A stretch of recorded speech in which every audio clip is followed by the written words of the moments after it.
Monggo Bapak sedaya mawon. Semonggo Bapak dipun aturi beksa sedanten mawon. Yo, monggo niki bapakne metu kabeh. Makarjo ben didol sik. Tolo, tolo.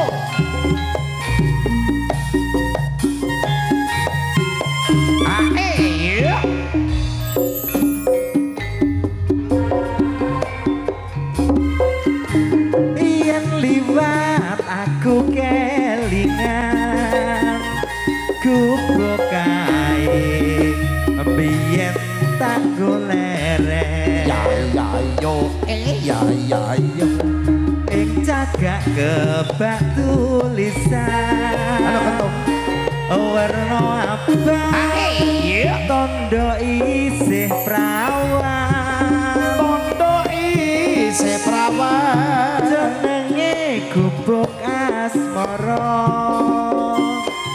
biyen kae tak go andung tresno monggo para bapak ingkang ngersakaken beksa kula semagaken tanpa bantal tanpa koso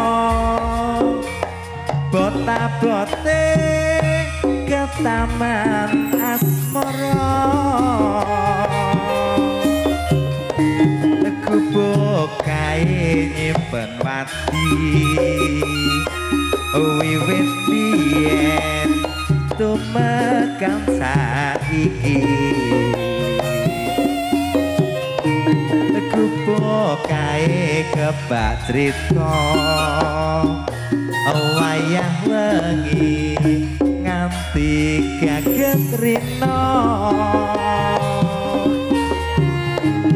catetan srajroning ati datang luntur saya merati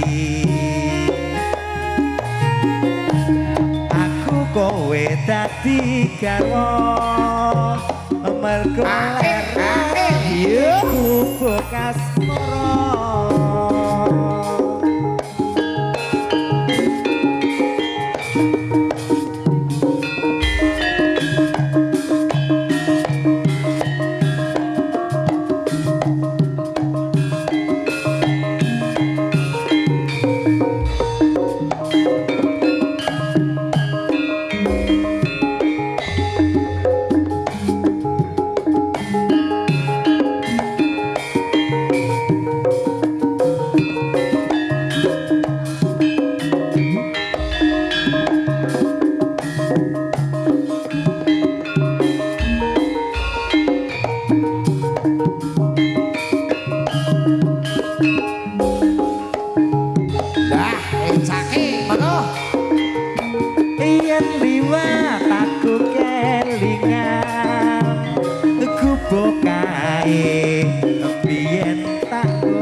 kebak tulisan warna abang tondo isih prawan jenenge gubuk asmara biyen kae tak andung tresno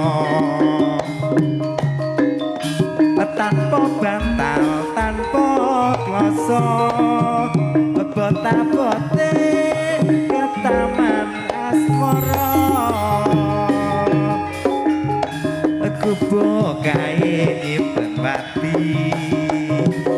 wiwit biyen tumekan saiki gubuk kae kebak crita nganti kaget rino